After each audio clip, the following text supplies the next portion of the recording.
उड़ीसा का जिस हिस्सा में हम अभी हैं कार्यक्रम संचालित हुआ, यह बेशक भौगोलिक रूप से संवैधानिक रूप से उड़ीसा का हिस्सा है, उड़ीसा का पार्ट है, लेकिन सांस्कृतिक बात करें, वैचारिक बात करें, सामाजिक बात करें तो ये आज भी झारखंड का हिस्सा है। ये बृहद झारखंड का पार्ट है और सबसे महत्वपूर्ण जिलों में से एक हमारा ये मयूरभंज जो समय भीड़ है, एक असंभव टास्क है, लेकिन जब तक जीवंत हैं, जब तक लोगों की सांसें हैं, उम्मीदें नहीं छोड़नी चाहिए। और मैंने वही पूछा कि अगर आप लोग की रजामंदी है तो ज़रूर हम विधानसभा तक इस बात को लेकर जाएंगे, इस बात को रखेंगे राज्य की सरकार के सामने कि वह तमाम पड़ोसी राज्य हैं उनके साथ और केंद्र की जो सरकार है उसे सीधे जो है झारखंड से आप उड़ीसा की सरजमी पे पहुंचे हैं और बहुत सारा भव्य कार्यक्रम भी हुआ।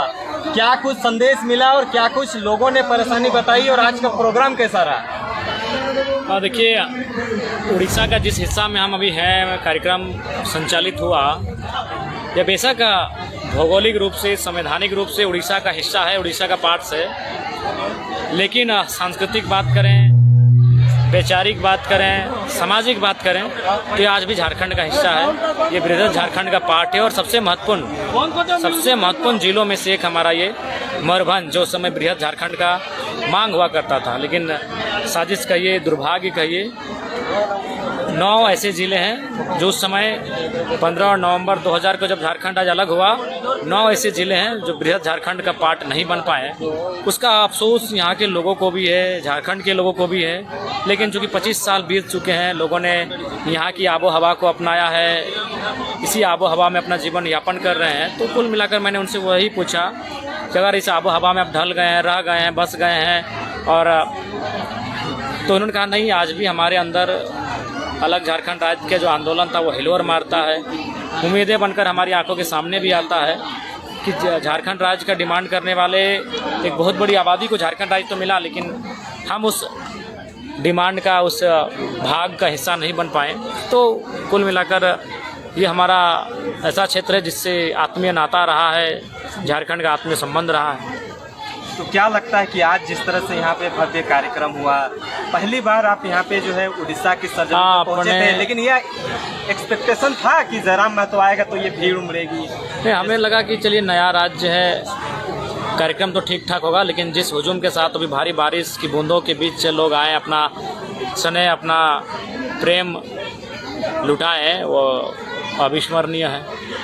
यहाँ पे जनता दरबार भी हमने कहीं लगाया था। हाँ, ऑटो संघ के कुछ साथीगण थे, उन्हें पता चला कि हम आए हुए हैं तो उन्होंने तुरंत अपने संगठन को बुलाया और हम बगल में ही थे, वो मिले, बोला कि विधायक जी 2-4 मिनट समय हमें देते हुए जाइए। तो फिर उनके बीच हम गए, उन्हें समय दिए और उनकी समस्याओं को सुना मैंने।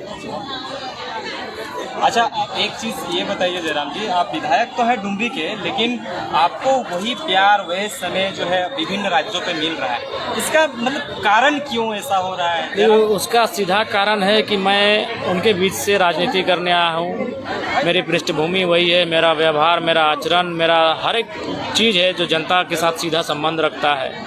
आज नेता मेरे साथ अगर एक दिन जी लेंगे मेरी तरह तो इरिटेट होकर छोड़ देंगे। जिस प्रकार से लोग हमारे साथ रैलियों में हम प्रवेश करते हैं भीड़ भाड़ के बीच, तो हमें लगता है कि वह एक दिन भी मेरी तरह उस जीवन का अनुभव नहीं कर पाएंगे, लेकिन हमें लोगों के दुलार को, उनके प्यार को जो मिला है वो हमारे लिए बहुत बहुमूल्य है। और उम्मीद से बढ़कर हमें कल ही जहाँ जहाँ कार्यक्रम हुए बहुत भारी संख्या में लोगों ने आशीर्वाद दिया। झारखंड में बहुत सारी समस्याएं हैं, वैसी समस्या क्या आपको उड़ीसा में देखने को मिली? देखिए, अभी आप तुरंत आएंगे तो हमें नहीं लगता है कि कोई भी लोग अपने मेहमान को समस्याएं बताएंगे। वो पहले उन्हें प्यार लुटाएंगे, अपना दुलार लुटाएंगे, अपना आतिथ्य सत्कार देंगे, मेहमान नवाजी करेंगे। जब यहाँ आप रहने लगेंगे, कुछ दिन लगातार आते जाते रहेंगे, तो ऑटोमेटिक समस्याएं आपके सामने आएंगी और उसको लेकर आप फिर गंभीर होने लगेंगे। इधर झारखंड की आंदोलन की भी आपने बात जिक्र करा कि लगता है कि जो 25 साल पहले जो चीज़ें घटी थी, आज देखिए मैं मानता हूँ एक टेढ़ी खीर है, एक असंभव टास्क है, लेकिन जब तक जीवंत हैं, जब तक लोगों की सांसें हैं, उम्मीदें नहीं छोड़नी चाहिए। और मैंने वही पूछा कि अगर आप लोग की रजामंदी है तो ज़रूर हम विधानसभा तक इस बात को लेकर जाएंगे, इस बात को रखेंगे राज्य की सरकार के सामने कि वह तमाम पड़ोसी राज्य हैं उनके साथ और केंद्र की जो सरकार है उसे समन्वय स्थापित करते हुए इस दिशा में पहल करे। तो मैंने पूछा इनसे, तो कुछ देर के बाद सबने कहा नहीं, हम लोग के मन में भी वो लालसा, वो टीस रह गई, वह कसक रह गई अलग झारखंड का पार्ट बनने की। झारखंड में बहुत सारे विधायक हैं, जयराम महतो ही 2024 के चुनाव में जीत के आते हैं और जो है हर जगह पे अपनी परचम लहराने का काम करते हैं।